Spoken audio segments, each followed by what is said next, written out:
नगर विधायक पंडित रत्नाकर मिश्रा जी ने शासन को चिट्ठी लिखी है, जिसमें उन्होंने लिखा है कि विंध्याचल परिक्षेत्र में 1 किलोमीटर के अंदर न तो मांस बिकेगी, न तो शराब बिकेगी, न तो किसी तरह के कोई मादक पदार्थ बिकेगी।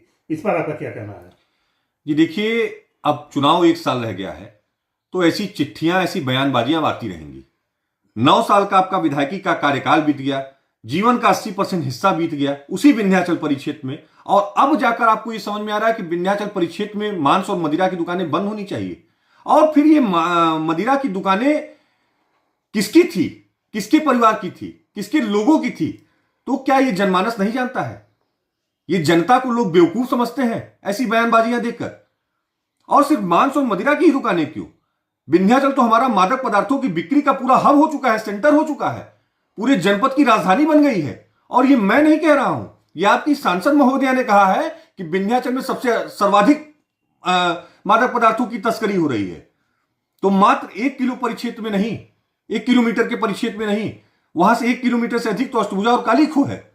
तो जो हमारा त्रिकोण परिक्षेत्र है, उससे कम 2 किलोमीटर परिक्षेत्र से मादक पदार्थों की बिक्री पर पूरी तरीके से प्रतिबंध लगाया जाना चाहिए। जो हमारी धर्मस्थली है, विंध्याचल से हमारे जनपद के अन्य क्षेत्रों में पहचान होती है, वो हमारी धर्मस्थली भी है। वहीं से हमारे विधायक भी निवास करते हैं, वहीं से हमारे विधायक भी आते हैं, और वहीं से शासन के एक मंत्री भी बन गए हैं, जो तेरही, चहकारी और बरही वाले मंत्री हैं। तो जहां शासन के विधायक, एक मंत्री निवास करते हो, जो इतनी बड़ी धर्मस्थली है, वहां पे इतने बड़े पैमाने पर मादक पदार्थों की तस्करी और बिक्री चल रही है। तो इस पर पूर्णतः प्रतिबंध लगाना चाहिए, कठोरतम कार्रवाई होनी चाहिए, ताकि भविष्य में कोई इसकी पुनरावृत्ति न कर सके। जो हमारी धर्मस्थली है, वहां का धर्म जो है पूरे अन्य जनपदों में, अन्य क्षेत्रों में, अन्य प्रदेशों में बहुत बड़ा नाम है विंध्याचल का।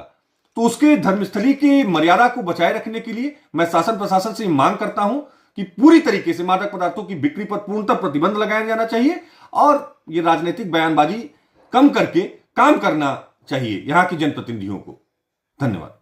कुछ दिन पहले अवनीश मिश्रा जी ने जो है समाजवादी पार्टी का दामन थामा है, तो इससे आपको क्या लगता है कि यह चुनाव पर कोई असर डालेगा? निश्चित ही आप देखिएगा कि हम लोगों का कारवां, समाजवादी का कारवां दिन प्रतिदिन, दिन दुना रात चौगुना के हिसाब से बढ़ रहा है। और अवनीश मिश्रा जी आए हैं, उनका समाजवादी पार्टी में बहुत स्वागत है। उनके आने से निश्चित ही हम लोगों को मजबूती मिलेगी। और अवनीश मिश्रा जी के साथ साथ आप देखिएगा कि आने वाले समय में जनपद का समूचा सर्व समाज, और खास तौर से ब्राह्मण समाज, ये समाजवादी पार्टी के समर्थन में उतर जाएगा। क्योंकि जिस तरीके से इस सरकार में ब्राह्मणों का अपमान हो रहा है, ब्राह्मणों का शोषण हो रहा है, हर तरीके से शोषण हो रहा है, उससे कहीं ना कहीं हमारा ब्राह्मण समाज सर्व समाज के नेता श्री अखिलेश यादव जी के समर्थन में अपना समर्थन देगा, और आने वाले 2027 में अखिलेश यादव जी को मुख्यमंत्री बनाएगा।